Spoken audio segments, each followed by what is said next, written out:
Hi,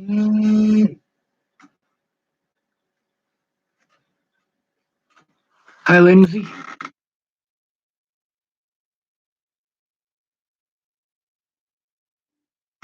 Is this thing working?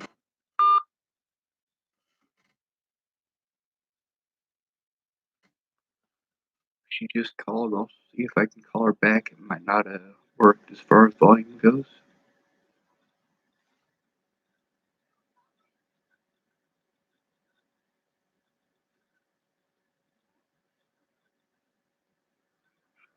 Your call has been forwarded to an automatic.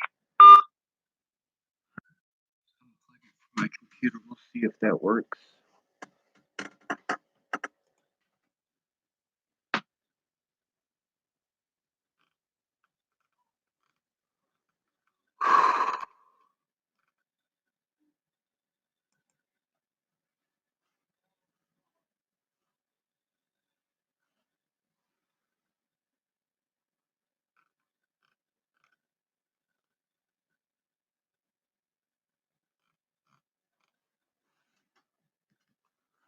My phone doesn't have much charge on it, but I believe if it goes through.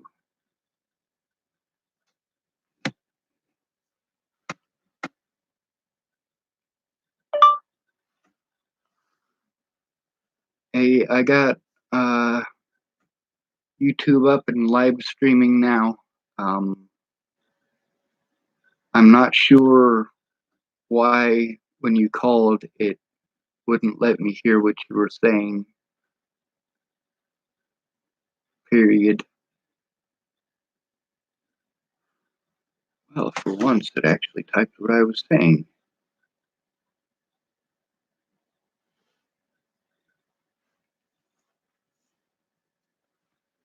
Of course, I hung up because her phone number isn't y'all's business.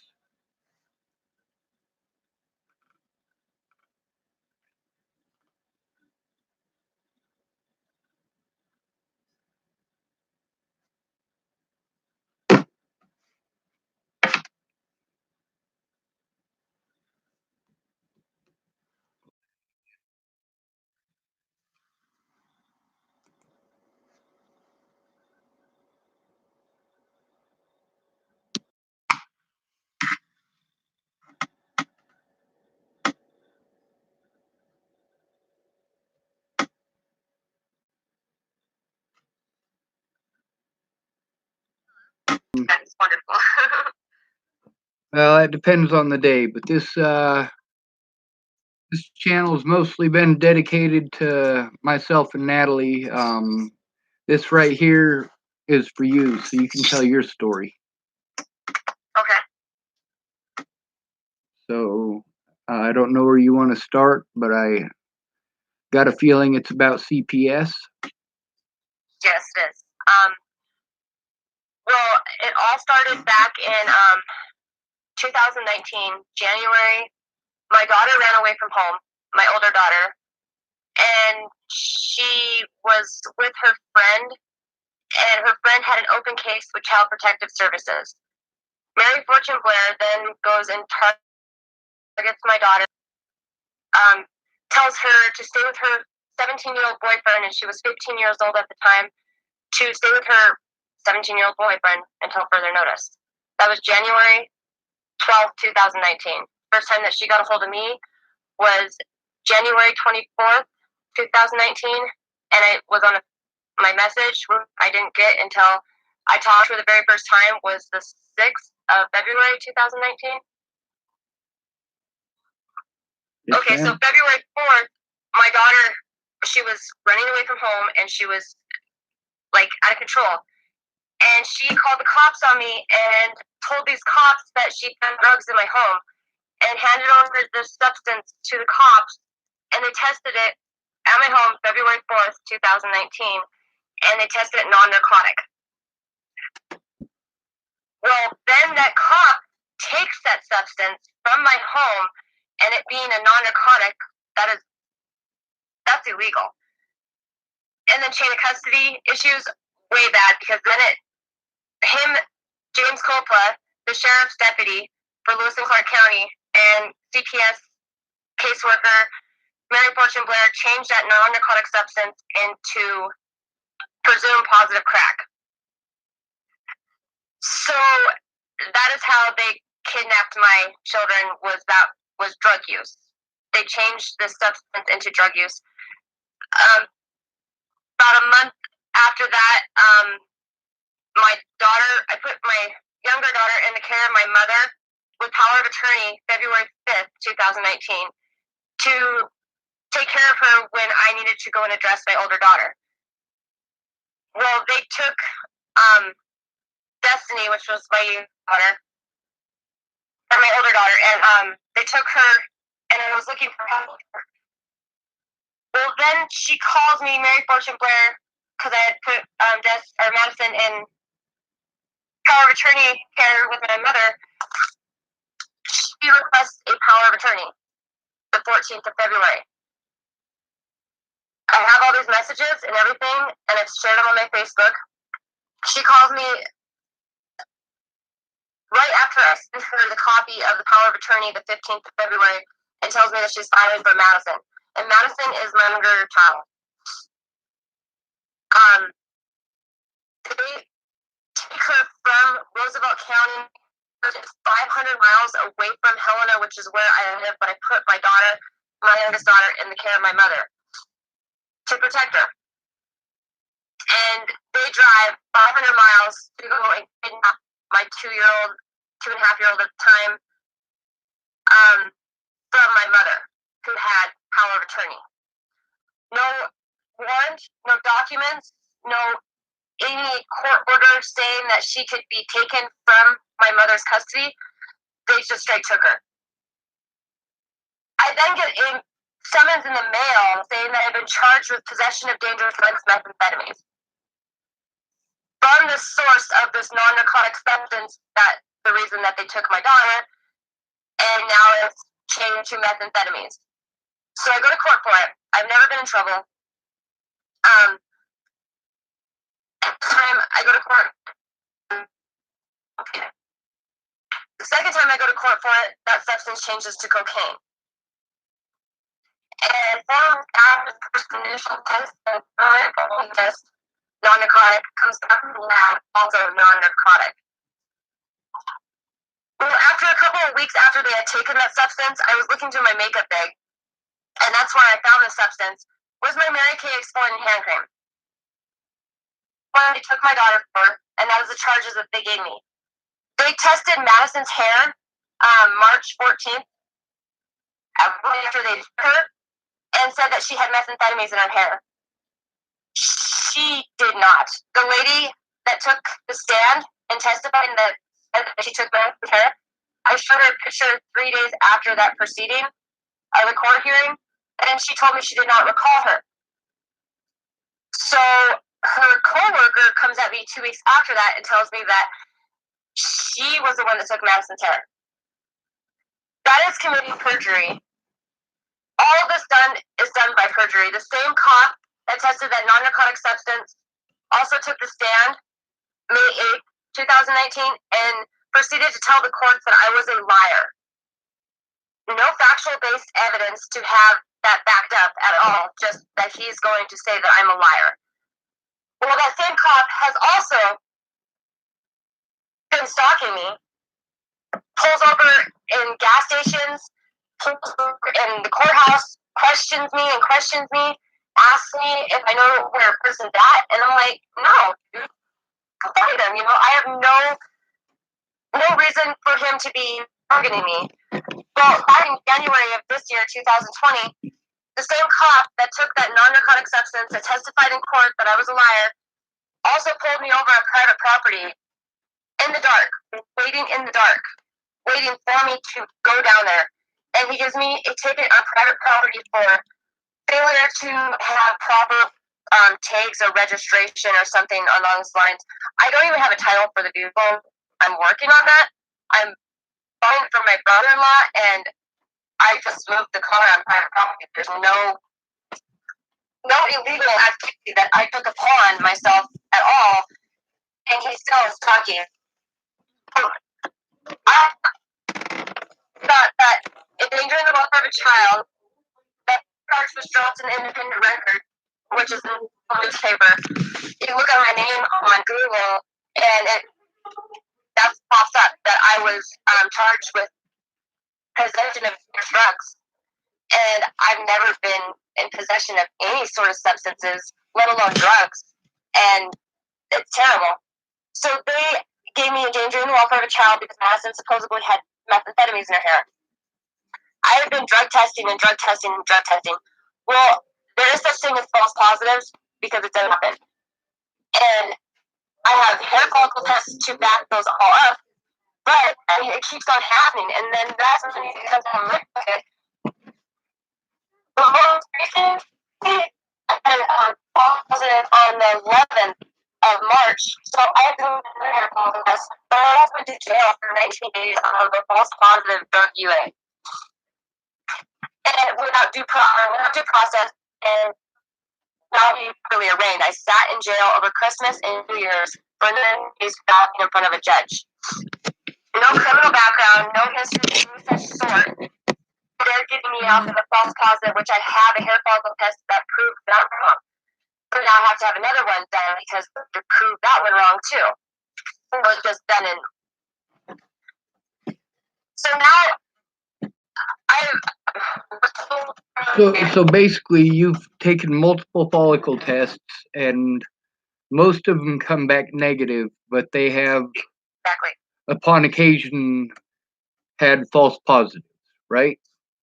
Yes, but that's why I did the hair follicle test to prove that wrong. Because that's the thing about hair follicle tests, is that they're supposed to be able to test the hair follicles to look back for years. I believe it's up to 2 or 3 years that they can look back in your drug history by taking a follicle test. So if you've taken follicle tests and they're coming up saying that you're not on those, and then somehow magically they're saying that they're coming up positive, but then you take another one and it says that it's negative, then it is a false positive. That is indeed the situation.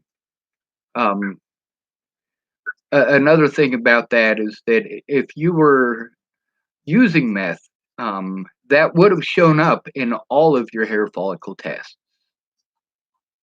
I think it's honestly the government is targeting me and harassing me because also my older daughter ran away the 19th of December, and the cops come to my house. Well, no, it was the 18th of December or 17th, somewhere around there.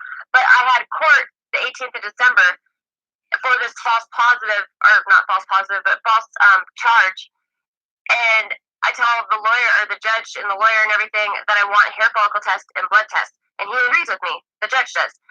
Well, that night, a police officer comes to my home and proceeds to tell me that because he's out of jurisdiction, which he's a Helena police officer, but he could be here because my daughter ran away in Helena, so it was.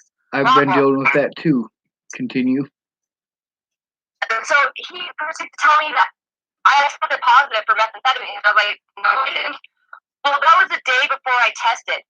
I tested the 19th of January. So they told you that you tested positive before you even took the test.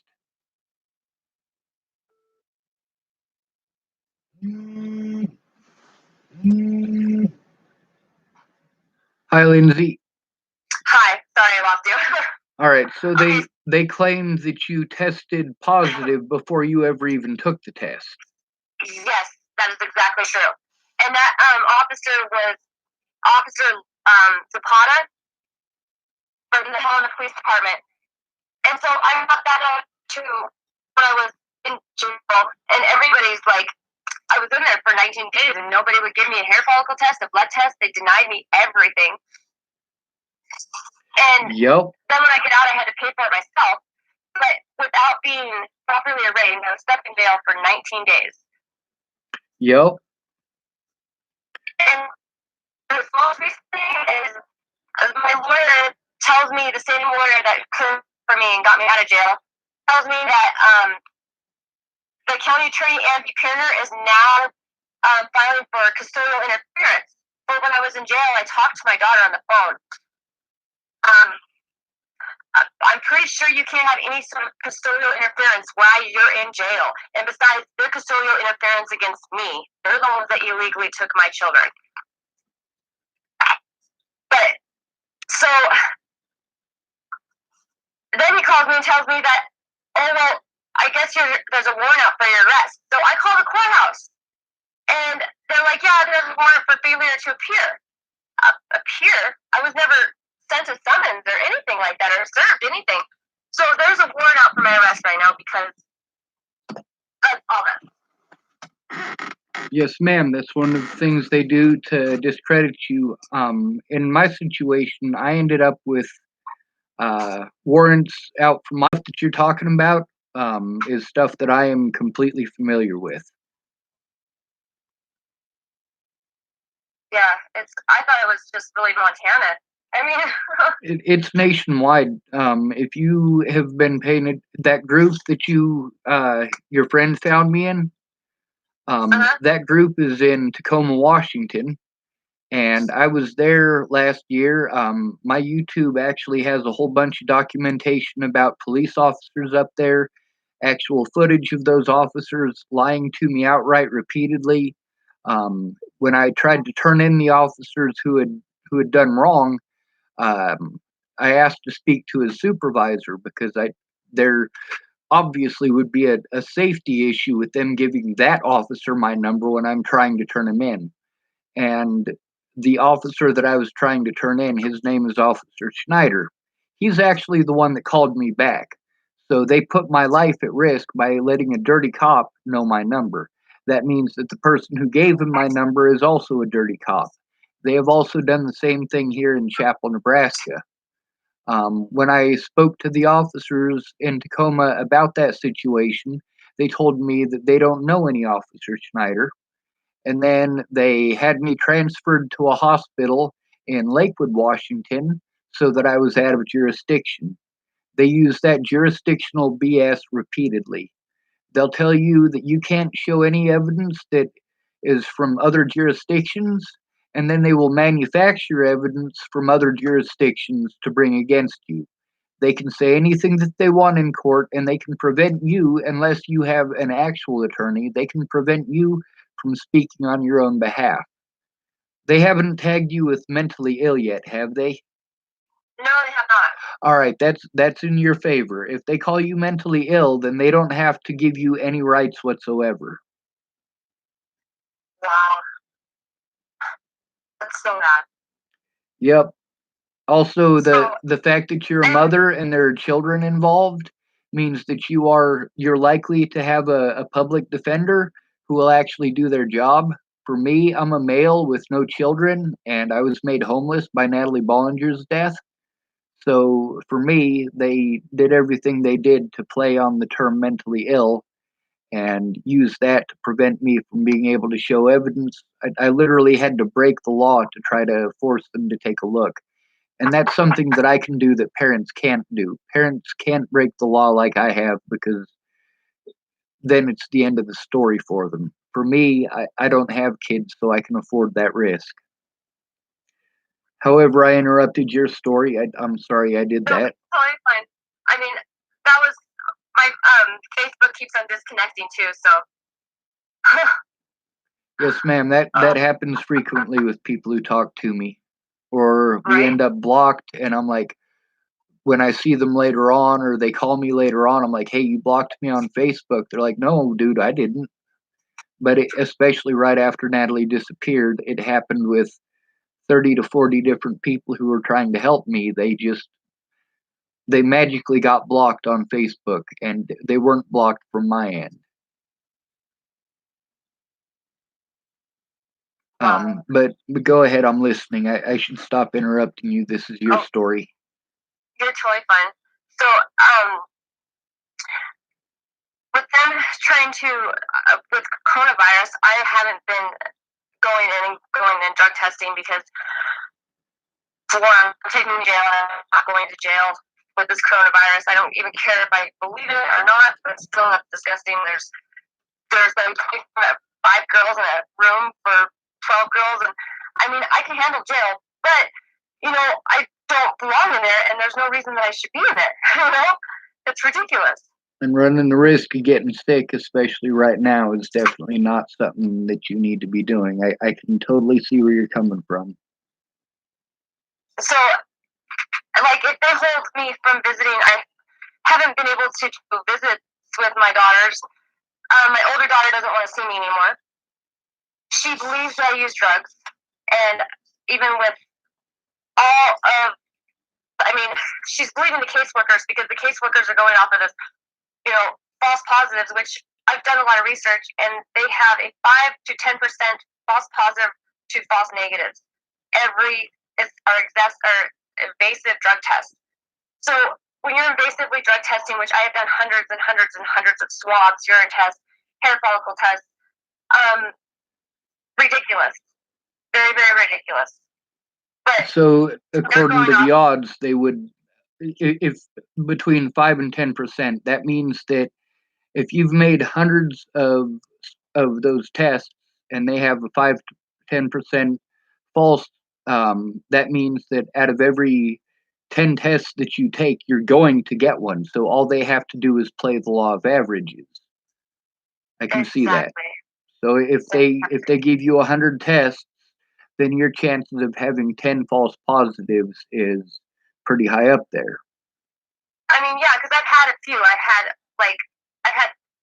3 hair follicle tests, which I need another one, which will prove the last false positive. So I mean, I've had more in my favor that I've actually passed, and they're good. But I hear people go to jail for this stuff. Like, it's ridiculous. They do. It's beyond ridiculous.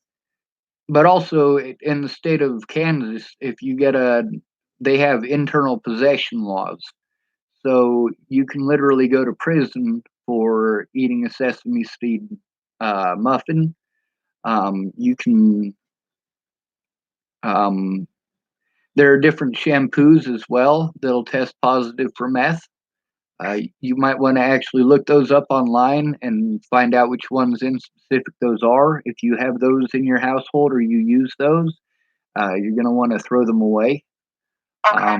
There are also different hairsprays that will increase your chances of that. So throw them away. Also, anhydrous ammonia is used in a lot of different meth. They use anhydrous ammonia here.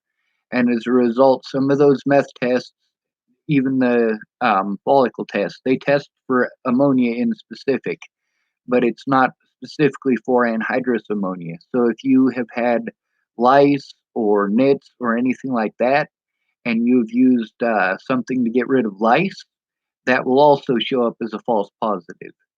So I don't know if you've been around anything of that nature, but that will definitely show up. And that's something that, depending That's on what, scary. it is scary. So, I mean, your children, if your children end up with lice at school and then CPS comes to your house, the next day or the next week, or even I think it's up to 2 years after that. So, I mean, it's really something that can be scary. Um, Ammonia is something that, well, there's a lot of other chemicals that go into meth, and they don't necessarily test for all of them. But anhydrous ammonia is something important as far as the meth that comes specifically from Chapel, Nebraska, which is where I'm at. Um, and there are various other chemicals that they test for as well. If you're getting a false positive or anything of that nature, then that's something that you might want to look into and think about. Also, with the fact that the person who got on the stand and claimed that they tested your daughter, Yeah. that person didn't see your daughter, does not know that that test came from your daughter, cannot verify that that test came from your daughter. They literally have nothing to connect that with your daughter. So that right there is something that your public defender should have had something to say about. Exactly, and that's like he's he's definitely working with them. I definitely believe that because children And Title IV federal funding is a big, big deal. Like, off one child, they make like $74,000 a year off taking these children and putting them in foster homes. Yep. It's And big it's sick. business. I've done a lot of research, and I mean, they've had my daughter since March 13th, 2018. And they've had my older daughter a little bit longer. I was looking at it, I was reaching out for help. It totally backfired on me, and I wish I never would talk to child protective services because they're evil. Like, they go and change things and lie about things, and like even the caseworker when we had court just not too long ago, I think it's February 20th, she proceeds to tell the court, even though I've had all these clean UAs, that because of the way I look, I use drugs. Yep. See, that's another thing is that looks are extremely important. That's one of the things that they use public bias against you, where they don't want to follow the law or don't feel that they have to follow the law, then they will use anything of that nature they can use to try to basically make you out to be a liar automatically. Like if you've been homeless, then they'll try to use that bias against you. If you're skinny, they'll try to use that against you. If you don't have any teeth, then they'll try to use that against you. Anything that they can use that they can basically cast doubt upon you rather than actually take evidence. Exactly. And also, this probably hasn't happened in your case, but I know that in my case, they used the media to cast that doubt, and that media cast the doubt out there for a lot of people, and a lot of people were actually physically harming me over it. So I totally catch what you're saying on that. A lot of people kept on using my looks and saying he looks like a child molester and he looks like a rapist and he looks like a this and he looks like a that. And I'm like, hey, you know what? First of all, this is a girl who was murdered. Second of all, she never said that I was a rapist or a child molester or anything of that nature. Um, it's they really will play on that as much as possible, but they also, like in your case where you don't have a previous history, like they're basically just grasping at straws because that is, like you said, that's really good money for them. Right. If you ended up homeless from this, then there are at least 100 people that I know that ended up homeless over domestic violence. Matter of fact, most of the women that I knew when I was passing out blankets on Pearl Street, they were homeless because they got beaten up by their husband or boyfriend. And when he got arrested, then they ended up homeless because they couldn't cover the bills. And then the police are harassing them, and they've lost their children because they're homeless. And then the public pretender is not doing their job, and the prosecutor is casting doubt by saying, well, she's homeless, so she's obviously, not trying to get a job or anything. And meanwhile, like, most of these people lose their jobs from jumping through the hoops that they're required to go to. I know one woman who hasn't seen her kids in 6 years because her oldest daughter told her that she was getting molested. So she went out and she called the police, and the police came and picked up the dad for molesting the daughter. And, they couldn't pay the bills. She ended up homeless. And the guy who molested the kids, his mom bailed him out of jail. So when his mom bailed him out of jail, now he's living with his mom. So he's got a place. And she doesn't have a place. She's homeless. She doesn't have her kids. So then they tried to cast doubt by saying that she's an unfit parent because she's homeless and that she abandoned her kids. And meanwhile, they had her in court or in jail when she was supposed to have court. So then they used that against her in her next court date because she tried to appeal it, and they wouldn't allow her appeal. And then, basically the kids have been sitting in foster care this whole time, and they just want to see their parents. And the oldest daughter cracked. She's like, all right, well, if I say that dad didn't actually do this, then I will get to live with my dad and my mom, and everything will go back to normal. Well, it didn't go back to normal because her mom is now homeless for sticking up for her daughter. And her dad, who molested her, now has both of these girls in his household, and he gets to play this happy, loving parent, and she gets charged with making a false report. Meanwhile, the oldest daughter made a report. She made a report. First, she tried to tell her mother, and her mother did the right thing. Whereas most mothers, or a lot of mothers in that situation, they don't turn in the predator. They don't want to believe that the man that they're with would do that to their daughter. So the fact that the daughter is the one who made the report is a very important fact in that case, because the mother didn't make the report. The only report that she made is that her daughter came to her and told her that her dad molested her. And that, is very much a situation that happens often, especially in states like Colorado. And I don't know how bad it is in Montana, but I know that it is also bad in Washington State. That happens often. Um, a lot of the women who end up homeless, they use that to cast doubt. And that's something that I don't know if you've ended up homeless, but they can No, use that to try to cast doubt against you. Not having the mentally ill tag is also something that's in your favor. Um, the warrants thing though, like they can use that to make you jump through hoops forever. I know. One common tactic they use in Colorado, they'll put you on probation, and they try to put you on 2-year probation, and then they will have you jump through a bunch of hoops and pay for a bunch of classes that you have to go to that's court ordered, and then go to the drug testing that's court ordered. And then after you've passed everything for almost 2 years, they try to pop you your last 2 months of probation and then start you over again. They call it rolling over. They want to roll over your probation.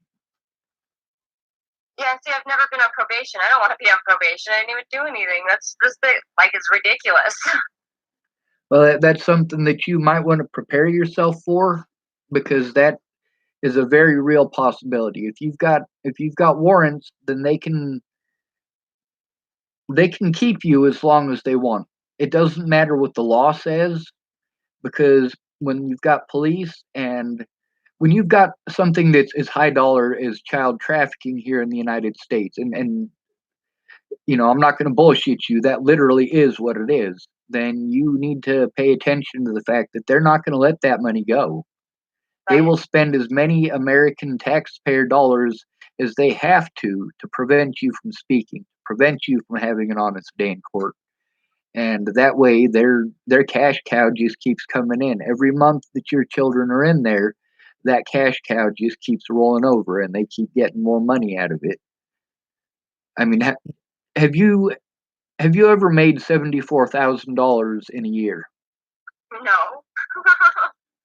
All right. Well, the least that they pay for these things is $18,000 per year per child. Um, a lot of the people that I know in this area don't make $18,000 a year.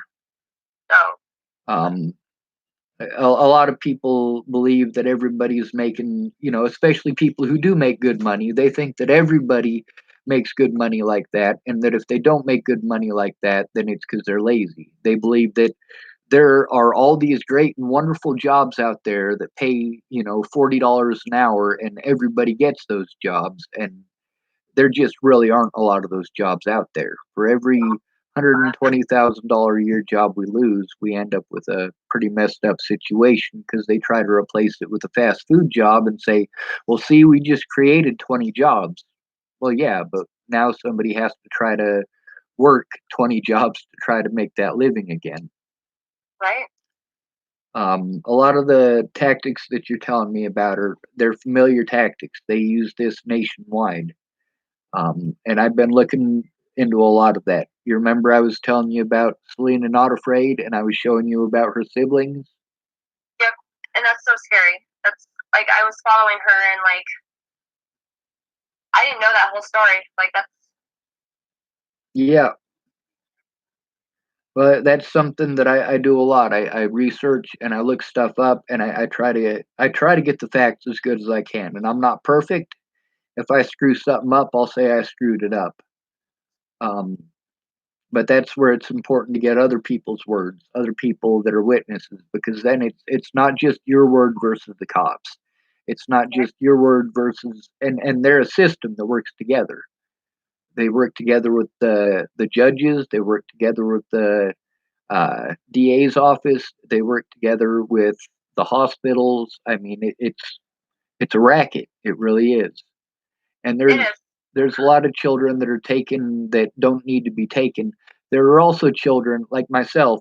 My parents never had any business having kids. Between living with my parents and going into the system, it's a toss up. If they'd have sent me to a good foster home and just left me there, I would have been better off in foster homes. But the fact is, I got sent to multiple foster homes. Some of them were good, some of them were bad. They told me every weekend that I'd get to see my mom, and for like 6 months, it didn't happen. In some of those foster homes, I was raped. In some of them, I was beaten. Some of them, I was fed food that had bugs in it. So I mean, it's really a tough situation, especially when you don't have who is going to monitor CPS, who monitors the police. Who do you go to when that happens? I don't know. That's why. I mean, that's why I'm fighting because I don't know. Somebody's got to do it. Like That's right. we all need to get together and we all need to fight this injustice together. Yes, ma'am. That's what I've been saying for. Well, I've been saying that since 1987.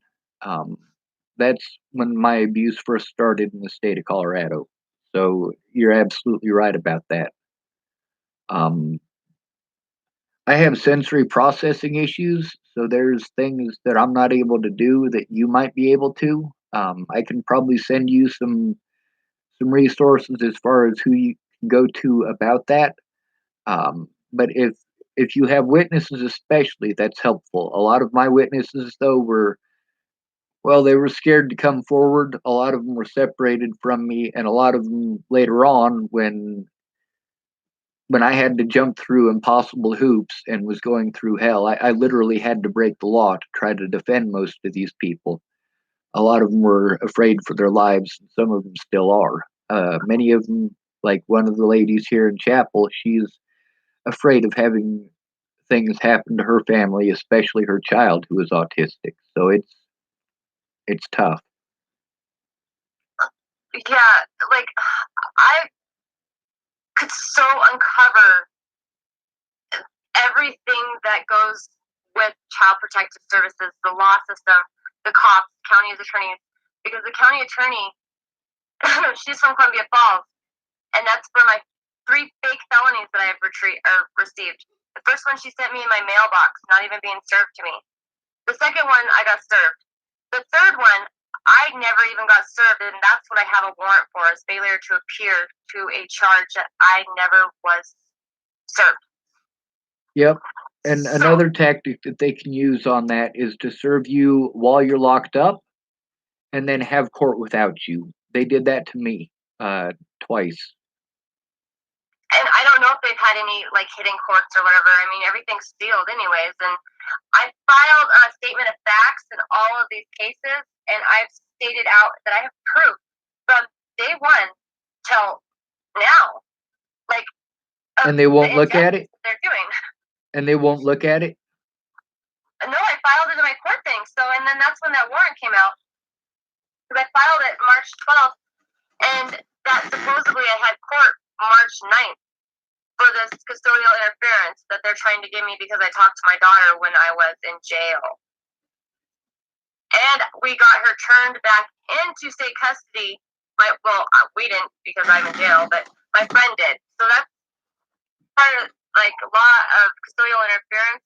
The third part of it states that if you voluntarily put a child back in state custody, you cannot get charged for custodial interference. So basically, they're pulling every dirty little trick that they can. Yes, exactly. I mean, I've never had a felony. When I I had a DUI in 2009, but that's 2009. That was 11 years ago, and I'm definitely a lot older and a lot more responsible. And you admit to it. Exactly. You're not trying to hide it. Like that's the thing about you getting a hold of me and asking me permission to record it on YouTube and all that. Like, obviously, you know that, other people are going to hear this, and you're not trying to hide it. You're not trying to, anything of that nature. No, not at all. I mean, I've never done anything that they've said I've done. Like, it's terrible. Like, what? I don't even know. Like, it's all my life I've been like teased because I'm skinny. Okay, I'm almost 39 years old. I'm the same size as I was when I was 16.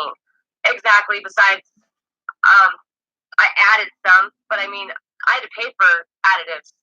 It's ridiculous. But I've been 100 pounds since I was 16 years old, and I have 2 kids. I know a few people like that, so you're not the only person like that. That doesn't make you a drug user. For me, I have sensory processing issues, but also I've gone in with paperwork. I've got hundreds of things that I wrote down. Some of them that I wrote down on official police paperwork, they had excuses not to take, or they escorted me out of the courthouse, things of that nature. A lot of it that I wrote down, they can't take because it's not on their official police parchment. And then, then they'll tell me later on that, if I write it down, I can write it down on just regular notebook paper and bring it to them. And then when I bring it to them, they tell me again, well, it has to be on our official police parchment. So it's difficult, especially if you have warrants, because then you have to basically run the risk of getting arrested in order to turn in what's going on. And they'll try to, basically what they're trying to do right now is destroy your credibility. Right. If you Because I've showed up in court every single freaking time, every time, and so did I.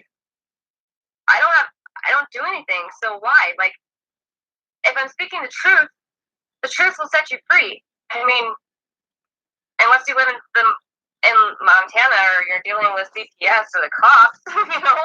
Yeah, well, see, that's the thing, is that it's not just you telling the truth, it's that other people have to tell the truth. And police officers are trained specifically to lie. They are trained how to not get their city sued by lying. They're trained when to turn off their body cameras so they can get away with breaking the law. They will, like you said, travel across jurisdictions and do whatever they want. And that happened to me multiple occasions.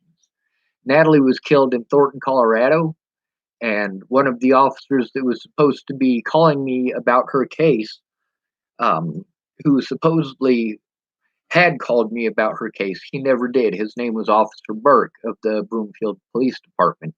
He later assaulted me in a hospital in Longmont, which is Boulder County, Colorado. So it's not just Montana.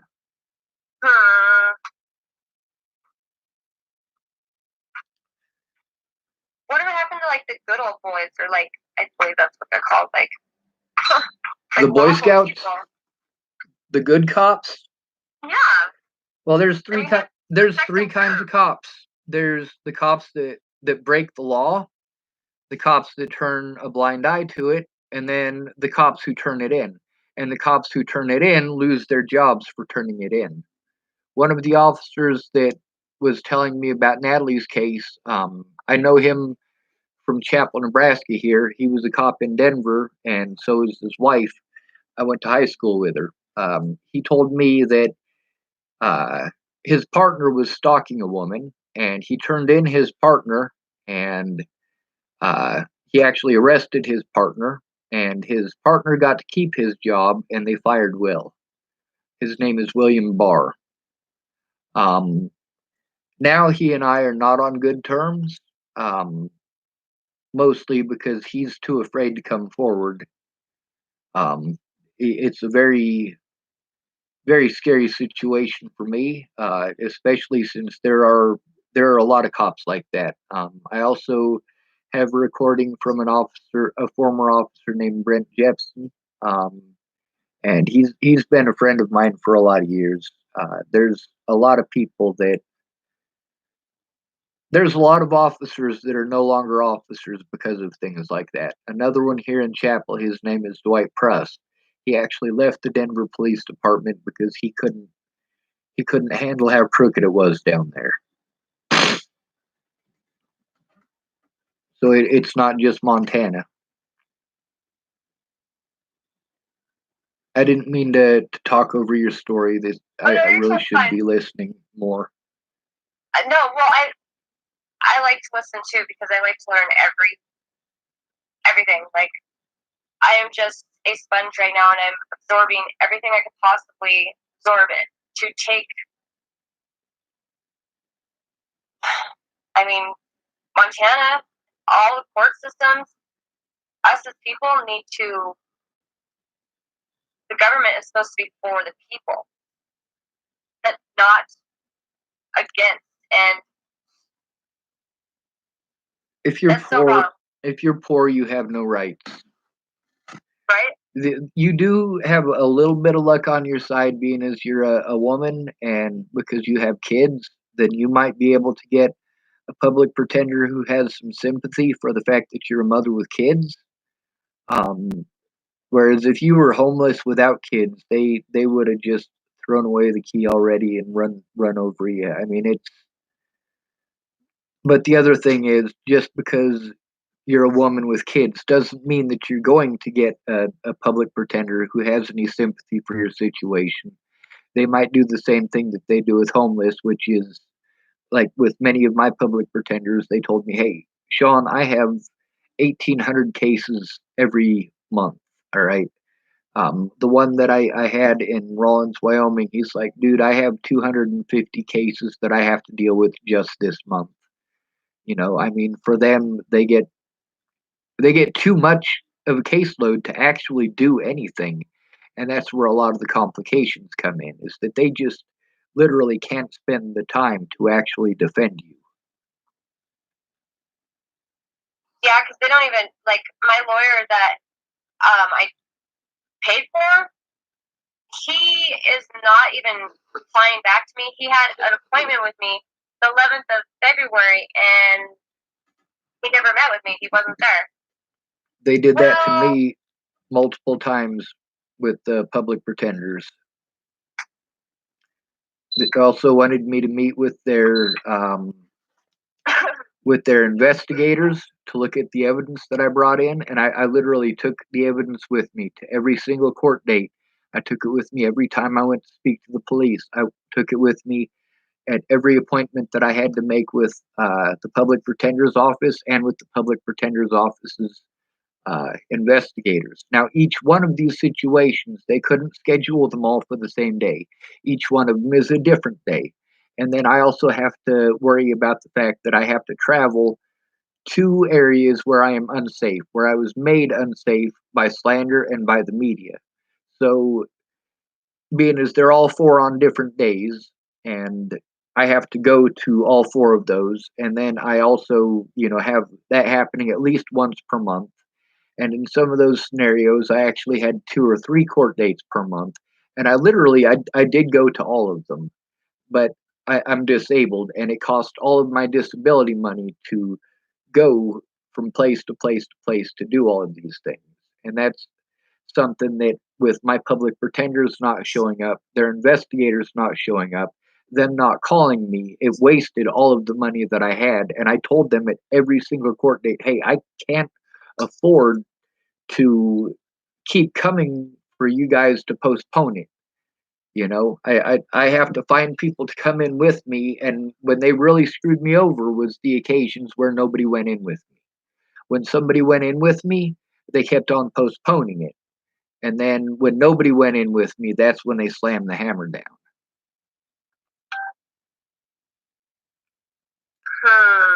So it's important for you to find somebody to go with you who can bear witness. One of the dirty tricks that they use to prevent you from being able to basically what they want to do is they want to get rid of the evidence and make it your word versus theirs, and they're the quote unquote law professionals or whatever. So they tell you that you're not allowed to record it. Um, so it might be important to find out if the courts in your area do actually record the conversations and the courtroom proceedings with audio cameras or audio recordings, because if they don't, then that could become a very big complication, especially if you're dealing with crooked cops and a DA who's not allowing evidence into a case. Well, they all took my things. I submitted my drug test, my hair follicle test, because that's why I was in jail for 19 days.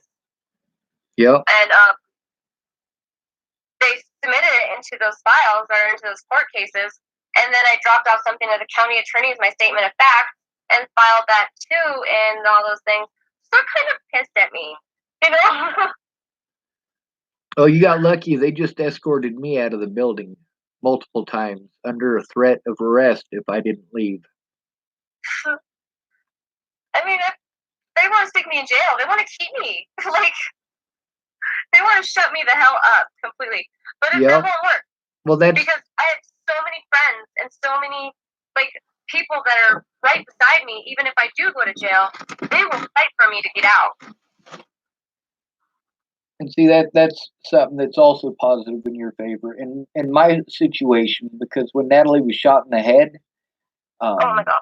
like they really tried to peg me for it, and the guy who killed her is actually in prison for 48 years for killing her.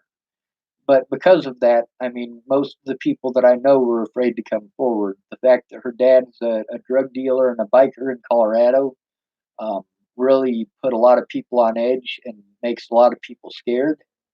Um, and also, like Colorado, what you're talking about with you, that's human trafficking as well. They're trying to make a profit off of you being incarcerated. I mean, right? you're just job security. They're literally doing the same thing to you that they did to your kids. For me, I experienced both of them. When I was a kid, I was in the system, and as an adult, I went into the system. I mean, they just your money, your easy money. You're not a human life to them. Wow. That so sucks. It does. I Greed mean, is the name of the game. The fact that why you is have the friends. best thing to do is get like a government job or something and be like ridiculous. Yeah, well, if you're in child care, if you're in foster care, between 60 and 85% of all child pornography in America comes from the child care or for the foster care system in specific. Just in the last year, we have had literally thousands of judges, lawyers, doctors, and police officers and teachers get busted for child pornography and child molestation and child rape, and thousands in the United States. There, an average of 1,730 children die in foster care every single year. That's 5 per day. That's just the children who died. That's not counting the ones who were raped and are still alive, or the ones who were beaten and are still alive, or the ones who were forced to eat food with maggots in it or starve. I mean, that's just the ones who died. And that's according to their own statistics as well.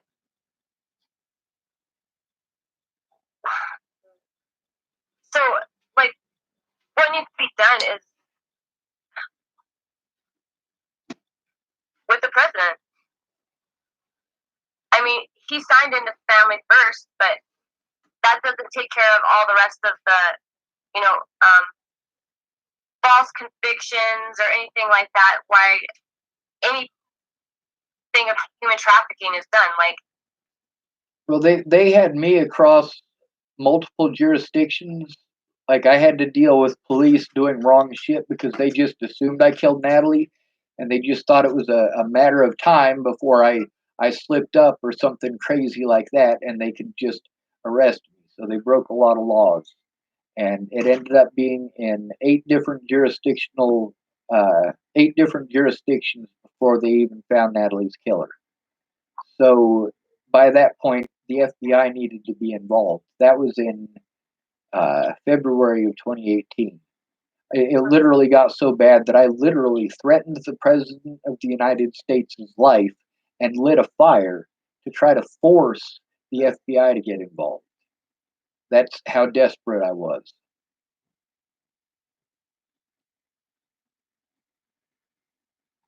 Wow. Yeah, anybody who knows me in real life knows I'm not going to kill anybody. It traumatizes me just listening to killing on a TV.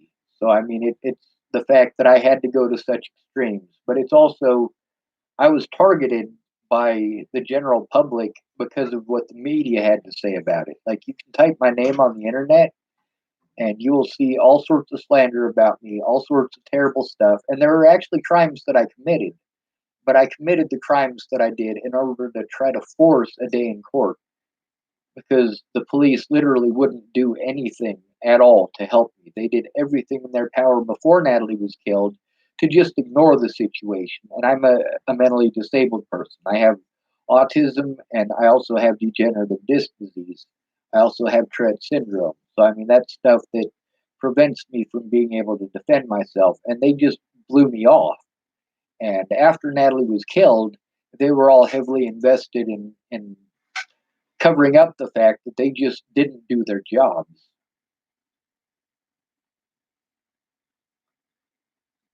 So, I mean, with you not having it all over national news and shit like that, because I literally had people threatening my life in languages from countries I've never even heard of.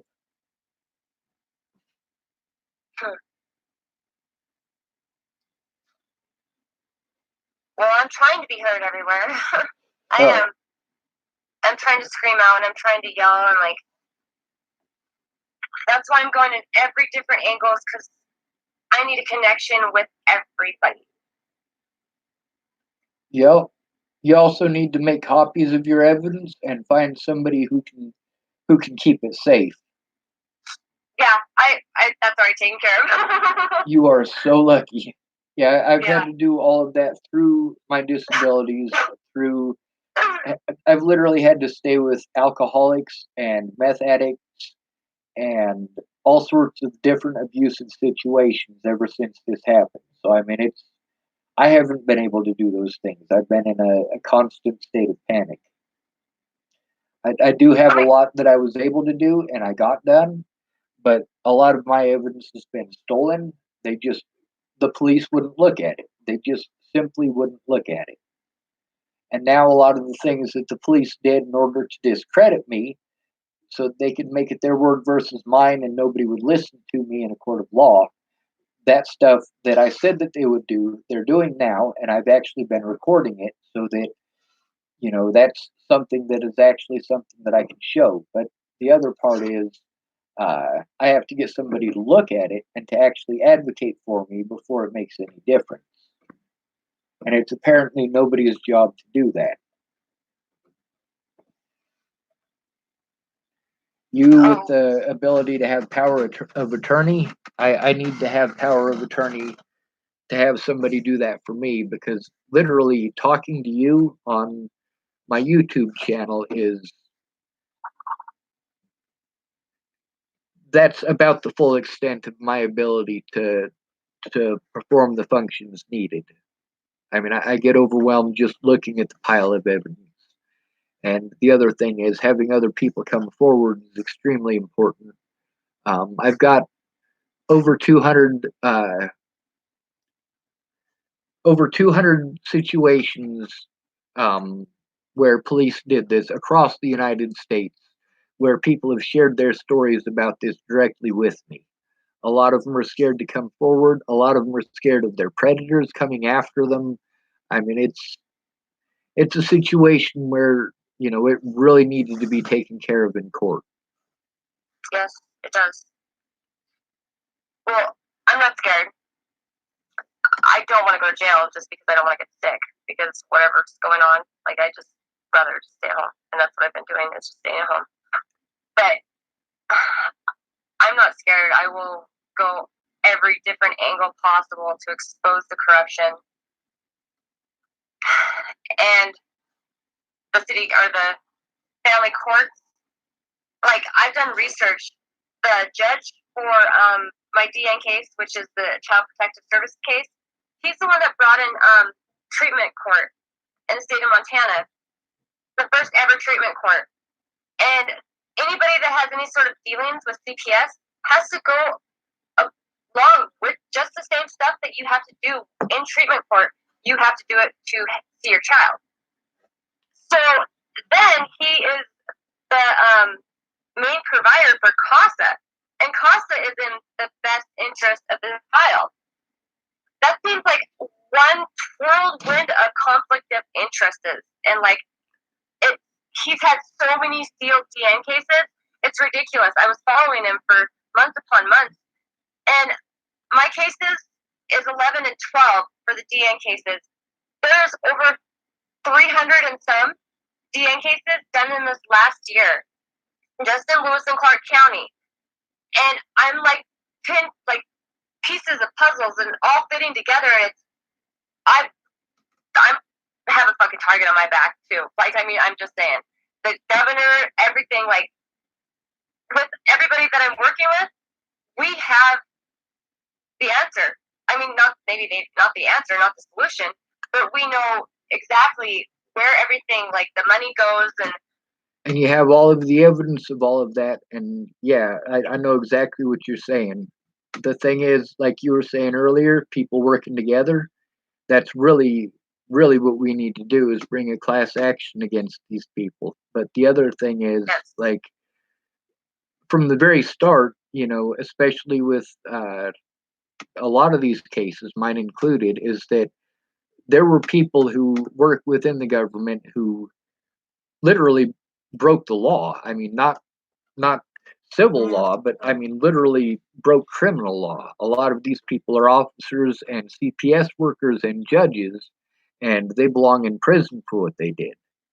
yep. Also, them not being in prison not only puts us at risk, especially for being whistleblowers, but it also puts other families at risk of the same thing happening to them. It's kind of like when you let a rapist go, and he has access to more victims because you let him go. So he gets to go rape somebody else. Or, when you have a boyfriend who beats you up and you're like, all right, well, I'm just glad that, I don't have him in my life anymore. I'm just glad that he left. And then you run the risk, because he's not locked up, you run the risk of him being able to come beat you up again some drunken night, or dating another woman and getting drunk and beating her to death. I know that my friend Kim, her husband, Larry Martinez, punched her in the eye socket and caved in her eye socket. She did the right thing by turning him in, but the fact is the jails didn't keep him for very long. They let him right back out.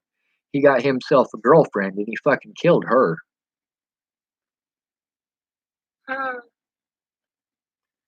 I mean, that's one of the situations, as far as safety goes, that I was dealing with the police, is that when they did wrong things and I tried to turn officers in, it was specifically the officers that I was trying to turn in that called me back. And I have that recorded on my YouTube as well. I have that recorded on at least, I want to say, 3 or 4 different occasions that happened. Wow. Yes, ma'am. I mean, I don't have recordings, but I do have proof, because it was the same cop and the same cop and the same cop and all of my shit that I've been going through for the last year. It's the same cop. Yes, ma'am. Well, there's some incentive that he gets out of it, and it's important to show that. If you tried to file charges against him or anything of that nature, then that would give him motive, and the fact that he has that position allows him to abuse his power. So that right there is something that you might be able to show in court. If he's just straight up working with CPS to try to make money, then there's a kickdown of some sort that he is receiving, There is some sort of benefit that he is receiving. There is something that he is getting, and that is incentive, and that can show motive as well. Well, he's targets me for my boyfriend. Um, that's Madison's dad, and that's why they've had Madison. He, like, Guilt by I don't see him. association. Yep. Do what? It's called guilt by association, and it is against the law, but they do it anyway. Right? But every single time that this cop sees me, James Copeland, badge number 530, sees me for the last 2 years, he's constantly asks me, "Where's Robert?" And I'm like, "Dude, do your own job. You go find him." You know, like, it's not my job to babysit a grown man. Ridiculous. Right? But he was also the one that tested that non-narcotic substance in my home, and he told me when I was in my house that it tested non-narcotic. But then he goes and takes that substance with him, which is theft. You stole my property. I mean, it was non-narcotic. Yep. It was not a dangerous thing. But then you steal my property and change it with your magic wand and everything, and then Well, you might kidnap. want to steer clear of using words like magic wand. I know that you're being sarcastic, and you know that you're being sarcastic, but they will Yeah. use that to try to say that you're schizophrenic and you're delusional because you believe in magic wands and fairy tales and Oh my friggin' gosh. unicorns and shit like that. You could get, like, if you believe in unicorns on TV and shit. Right? There absolutely are. Matter of Oh fact, if you've my ever been to Scotland, I would recommend. I've never been to Scotland, but I got a few friends from Scotland, and if you tell them there's no unicorns, they tell you that you can't say that in Scotland. Oh, that's funny. That was one of my favorite cartoons when I was a kid. Was The Last Unicorn. Oh my god, I love The Last Unicorn. Oh, see, there are unicorns, Right? They're just on TV. right? I never seen one in real life. No, Do what? that's crazy. I said I've never seen one in real life, but I've seen them on TV enough because I've seen a lot of things just on TV. I haven't seen things in real life, so Right? And if I and go on that's that, that's something that they really will try to play on heavily. If you say anything like magic wand or unicorn, like you obviously have a good understanding of the difference between fantasy and reality.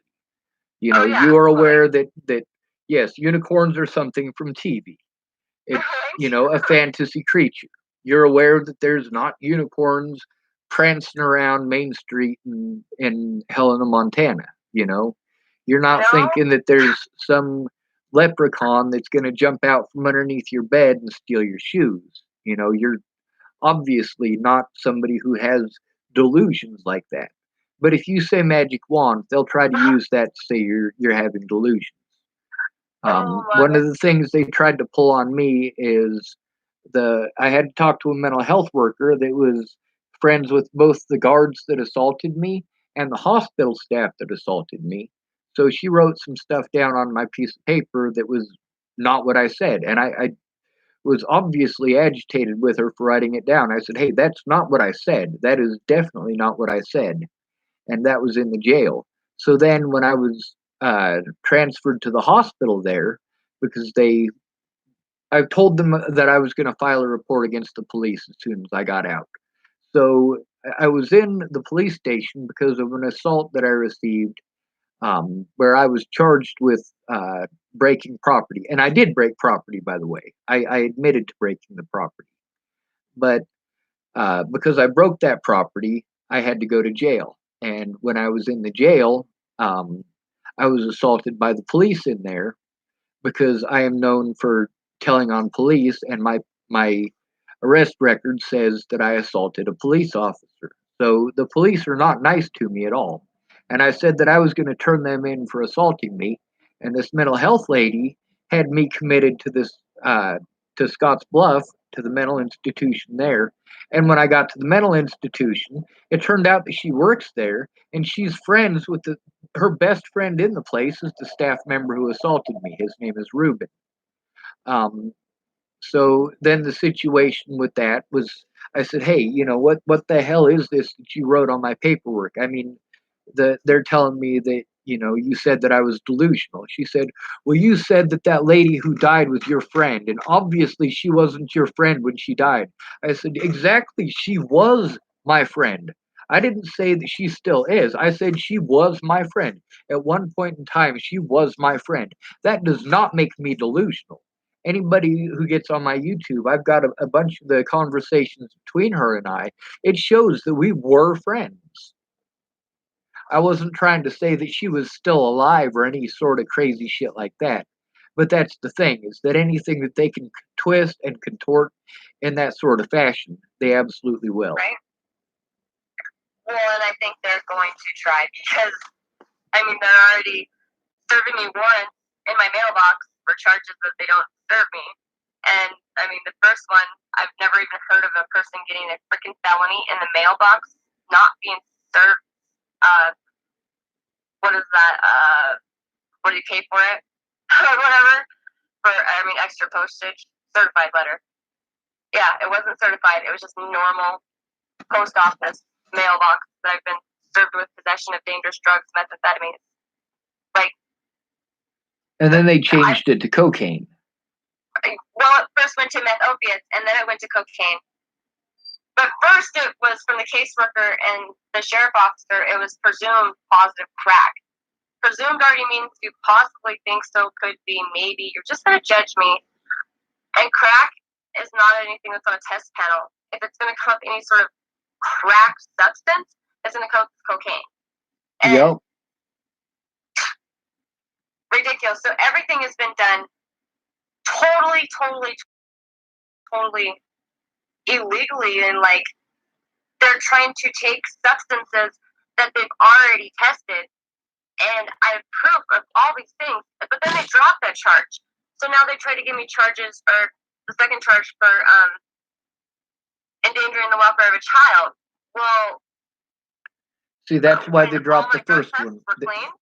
They dropped the first one so that because if you had a court date, then you could have actually shown what they had done wrong, and that officer would lose his job, and so would the other people involved. The reason that they dropped that is because they had a better frame up job, is what it is. They did the same thing to me on a couple of different occasions. When I was assaulted by Lolatai, they just kept those charges on there to keep me from being able to make a report against them.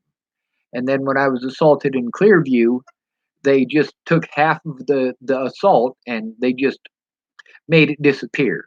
So they only showed the second half of what was happening that night. And when they had that, they had a better frame job. And that made it so that I couldn't take the border police and show what they were doing in court because they had dropped the charges. So then I needed to be able to get an attorney to actually go after that. And the fact is, they assaulted me. They lied to me. They obstructed justice. There was information that I had been asked to provide for the police in Natalie Bollinger's case because she was killed. And those police officers were hell-bent on preventing me from showing it. And that's what they're doing to you, too. It's a dirty trick.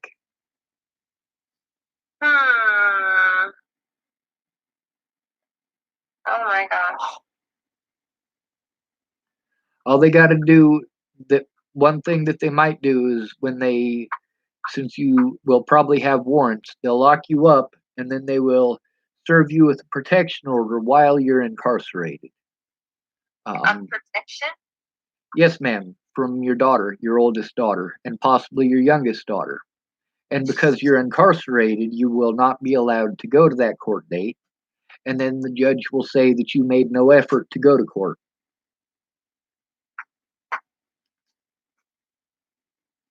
Yeah, and they took her from my mom, which she had legal custody at that moment.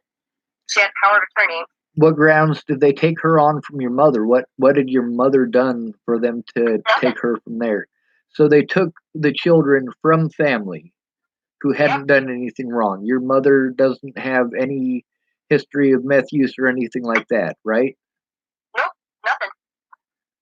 And she is biologically their family, correct? Correct. So they literally committed a felony in doing so. Yep, they sure did. I mean, everything has been done wrong. Like, Child Protective Services, first and foremost thing is to preserve the family's unity by all means. Like, that's what you're supposed to do, is keep the family together. That is not the case with Montana Child Protective Services, because it balances Montana state budget off the backs of our children. Yeah, but well, it's not just the children. They make a lot of money off of you going to jail too. Right?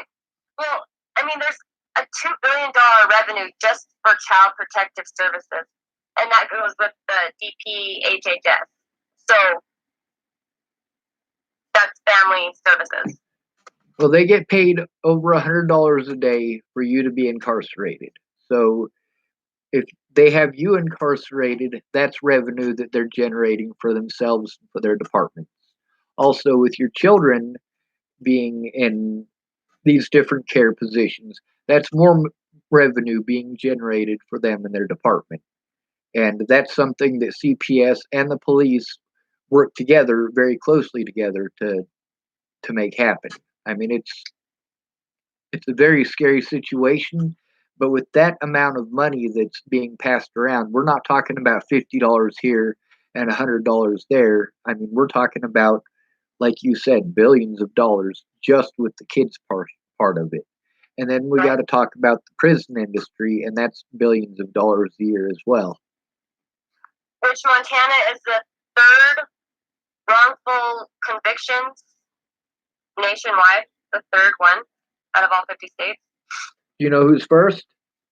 I have no idea. Oh, we might have to look that up.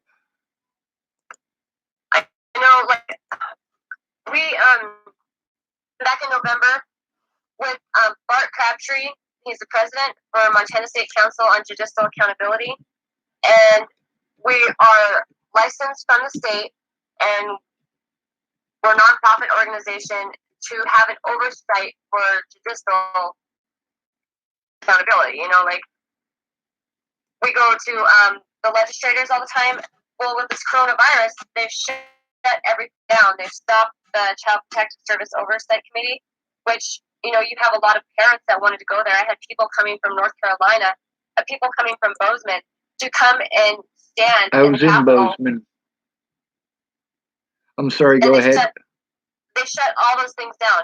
The Law and Justice Committee, they shut that down. That was the 31st or 30th of this month. It was the 30th. And they shut that down. They shut down the Child Protective Service one. They shut down the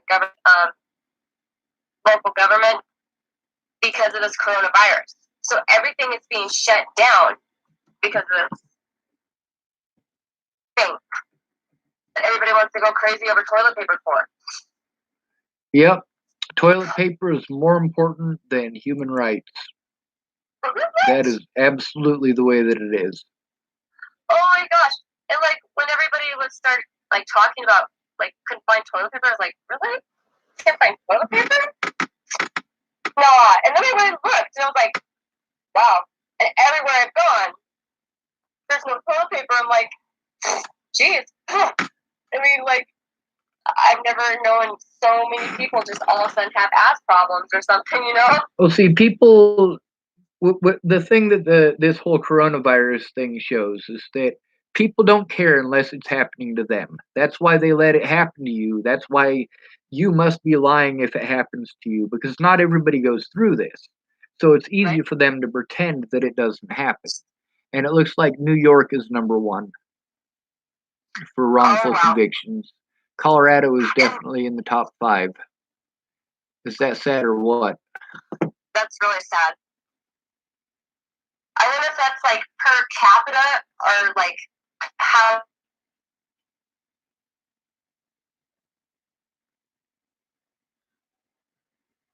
I think we got cut off.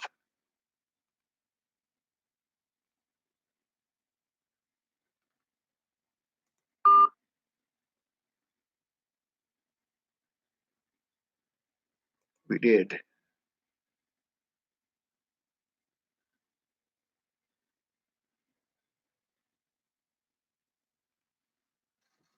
All right. Well, Um, all right, try this again. All right, I'm here. Hi. Okay. Well, if anything happens or they try to shut down your Facebook, this is on YouTube. As long as they don't shut down my YouTube, you will have access to that. Um, I'm not sure what I'm saving it as because I already typed the title for it. I'm hoping that it won't be destroyed. My my first Facebook was destroyed because I threatened a child molester on my YouTube. Um, well, I didn't literally threaten to just outright kill him. I threatened that if anything happens to Alicia or Danica or Rose or Rochelle or any of their kids, that I would kill him. But that was over a very specific situation. Whoa,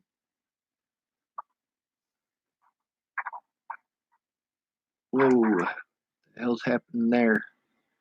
Sorry, I almost shut off my video here. I don't know what happened there, but I was at my grandma's funeral, and he and his daughter were pulling some pretty messed up stuff. Now, mind you, these are a bunch of drug dealers and bunch of very heavy drug users.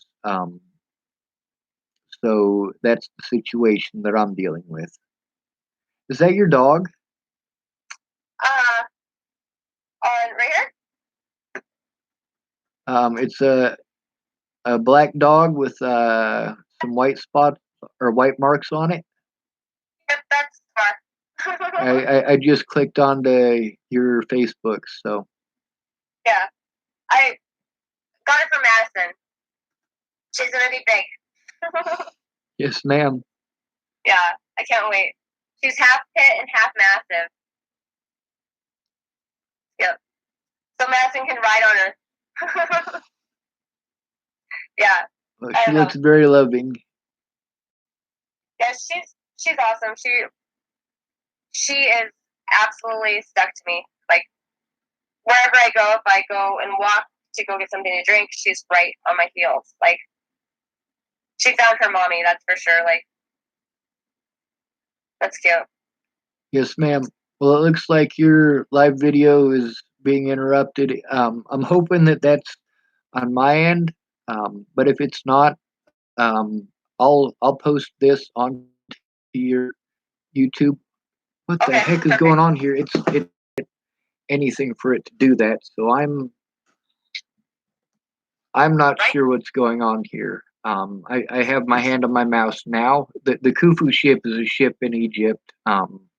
It was built about well over 4,000 years ago.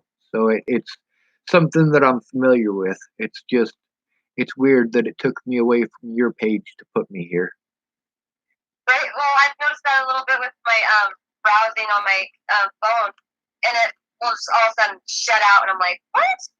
You know, like weird. But I think it's because I have some fan club, like like the cops are like something or something's happening. I'm for sure. That's definitely a possibility. I know that a lot of the people that I've been dealing with, man, there is my computer is flipping out. What the hell is going on here? Um, yeah, there's definitely something going on here. I don't know what it is. My computer is being messed with somehow. What the hell? Um, all right, I'm not sure if it's going to allow us to continue even speaking to each other. Can we possibly set this up to continue the conversation tomorrow? Because I need to shut down my computer and find out what's happening. I've been targeted by hackers before. Okay.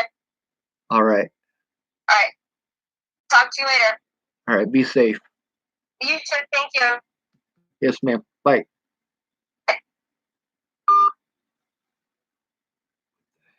Hell.